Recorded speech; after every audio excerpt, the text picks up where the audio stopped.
Hello and welcome to Miniature Adventures. I'm Big Lee, and this week I want to talk about real life impinging on my hobby time. So I've done videos before about trying to balance that life, work, hobby balance, trying to find time to do your hobby, because it's good for us, it's good for our mental health, it's good for our alertness, it's just good to get away from all the stresses and strains of real life and get on with a bit of hobby time. Even if it's only a snatched 10 or 15 minutes here and there, it's still worthwhile. But sometimes real life does push its way in, and such is the way in the Hadley household. I'm in the midst of some decorating, mostly my daughter's bedroom, but frankly there's jobs all around the house that need to be done, and it's the entire house is in a state of complete turmoil because all of the contents of the bedroom next door are now everywhere in the house. They're up the stairs, or in the living room. There's some stuff under my desk. It's just like there isn't a room in the house, perhaps other than the bathroom, that hasn't been impacted by this job next door. However, it has to be said, it's nearly finished. All of the decorating has been done. Now it's just putting up new shelves and waiting for furniture to arrive. And actually, that's going to happen in the next few days. Carpet on Monday, bed on Friday, and then we can start moving all of her shit back into her room and out of the rest of the house.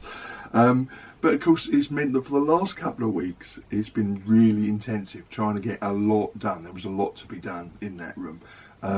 As there is with any home DIY project, whatever that might be, whether that's a bedroom or fitting a kitchen or sorting a bathroom out, or all of the other myriad jobs that come with having a home and having to try and maintain it. And that's meant I've spent a lot less time in my games room.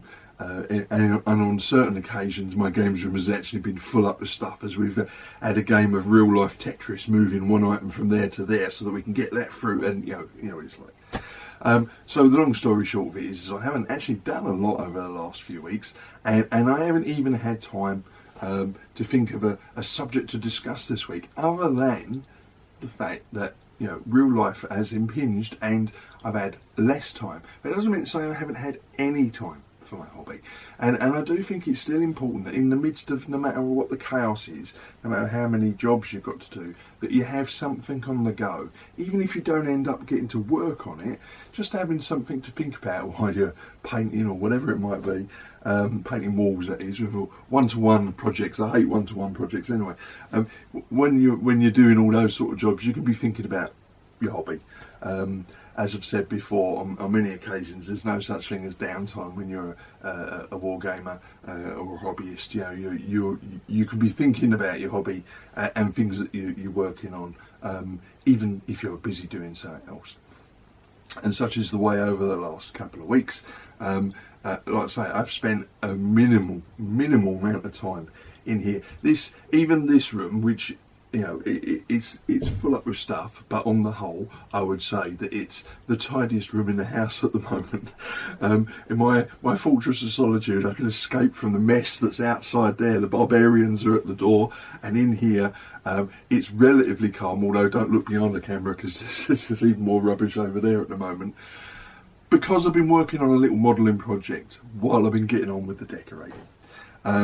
And it's literally been like, I've got 5 minutes, or we've just finished something and I'm going to come in here and I'm just going to do something quick. And what I've been working on is some fields for my medieval gaming, but I mean these could be used for pretty much any game. And what I wanted is a flexible field, and I wanted something that was relatively durable. And I thought about making MDF bases and things like that, but then of course they're not flexible. Various other materials, but in the end what I've ended up going with is felt. So I've made some felt fields. I used some corduroy that I bought a long time ago, brown corduroy for ploughed fields, glued onto a backing of felt, proper wall felt. This was a sample that I found on a stall some time ago. You know, when you're out shopping with the wife and go, oh, that might be useful. So I bought a couple of metres of green wool felt. And then stuck it on using WSS spacing glue, which glue dries quite flexible, quite rubber-like, if you like. So the fields have gone down nice, and then I've been adding some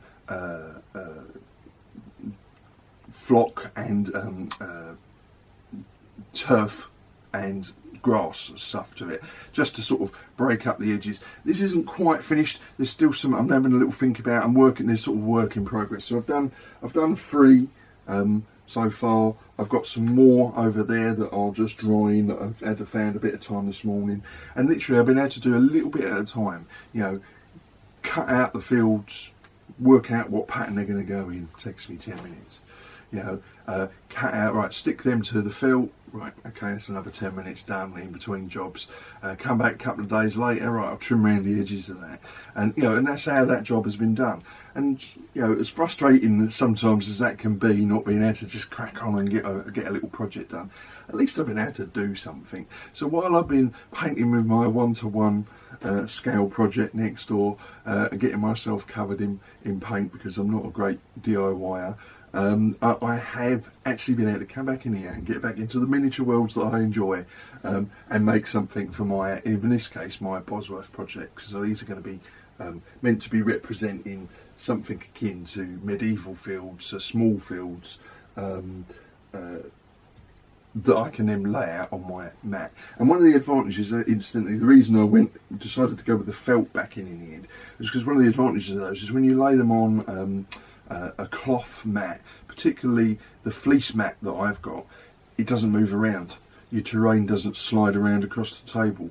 Whereas if you put it on one of those neoprene backed nylon type surface type mats that you can get, they're lovely mats, printed, beautiful printed, but you put any terrain on there and they easily slide around because the surface is slippery. You know, or a board or something like that, you know, your terrain can move around a bit, and don't like that. Whereas you put this felt one down, give it a little rub so it sort of adheres, if you like, and it stays pretty much in place when you put it down on the games table, which is what I want. And they're thin, they don't rise up, and because of this I'm going to be using these with my 6mm models. I don't want a field that's you know, as tall as the figures, so that I can put this down, rub it into place so it sort of, you know, like I say, the felt sort of gets a grip on the cloth mat below. They won't move, they don't stand proud of the games table, and my troops can march across them. I mean, in terms of game terms, these aren't going to have any effect on movement or anything like that, but it's just to add a bit of character, if you like, to the landscape. So there we go, that's my little project that I've been plodding along with while I try to get on with the much bigger and admittedly urgent, and it's urgent for various reasons. My eldest daughter is expecting a baby, and we have ill-advisedly offered to host a baby shower here in under 2 weeks, and the house is still in a complete state of turmoil, so we've got a lot of work to do to get ready for that. We needed to get my youngest daughter's bedroom redone. She's going to university in October, so we wanted everything done and dusted so that she was ready to hit the grounds and get on with her work in a new, fresh, clean room, and that meant changing literally everything in it. And as anyone who knows me knows, I hate DIY with a passion. I am no good at it, for a start. I hate the time away from my hobby, but I do recognise that it's a necessity, and there are some jobs you can throw money at if you've got the money, and there are just some jobs you have to do yourself, and I'm afraid that bedroom next door was one of them. But as I say, there's jobs around the house that I'm having to get on with at the moment, and you know, it's well overdue. I should have been doing them ages ago, so I'll just crack on with those. And yes, it means a little less gaming time, a little less. I've actually turned down a game with the rejects the other week, because I needed the weekend to crack on with work. But I have got a game today, as the video goes out on Sunday. I have finally got a game. I've got to the point where I can say, right, I'm taking a day off, I'm going to go for a game. But in between getting myself covered in emulsion, I have been able to sneak in here occasionally for 10 minutes at a time and get on with some little jobs. And that's the crux really of today's video, is sort of like, even when you're really busy with other stuff and, you know, life can be really press on you quite enormously, you know, you can end up finding yourself with very, very little time. I think that particularly if you're into the modelling and painting side of the hobby, you can always find something to do, some little job to do. I mean, sometimes I've snuck in here just to read me magazine for 10 minutes because, this was the only quiet place. Like I say, the rest of the house is a complete tip at the moment. There's stuff everywhere, and that really jars on every nerve I have. I'm not a neat freak by any stretch of the imagination, but you know, I do like a little bit of order in my living environment, and outside of these doors it's complete chaos. It's not too good in here at the moment, but it's even worse outside. So occasionally I'll slip in here just so I can read my magazine or flick through some reference books for something that I'm thinking about, or work on this little project, or just sit in here and take a breather in an environment that is in some semblance of control, that I have some control over, whereas the rest of the house is just not at the moment. So that's me rambling on about my trials and tribulations. So I want to ask, what do you do? I mean, do you try and avoid household DIY as much as possible? Do you find, I'm sure you all have at one point or another, found times when you've been just so busy cracking on with jobs that need to be done, you know, whether that's work or stuff at home or whatever it might be, that your hobby time's fallen off, you know, and how do you deal with that? Do you just take a complete break from your hobby while you crack on with those work to get them done as quickly as possible? Or like me, do you try and have something on the go so that at least you can take a break now and again, even if it's only 5 or 10 minutes at a time, so that you can get on with a little bit of hobby time just to keep yourself sane in between all of the other jobs that you're trying to work on? As always, I'd love to hear from you, and you know, see how have you coped in a similar circumstance. As I say, I absolutely hate doing DIY. I'm no good at it. I can slap paint on a wall, and that's about the limit of my skills, and that's basically what I've been doing for the last couple of weeks. Been doing stripping and painting, you know, those sort of things. Anything more complicated, it's a case of throwing money at it, getting a professional in, because I'm no good at it.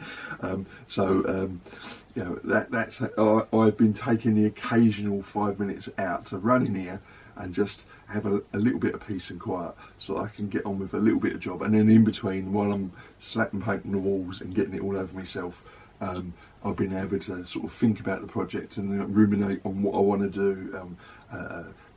Occasionally ideas have popped up, the things that I want to do in here. So as always, you know, I hope you've enjoyed the video. If you did, please like, subscribe and share, and of course if you want to keep up to date with my weekly videos, please tap the bell notification icon. So until next week, look after yourself, keep gaming, and of course keep rolling high.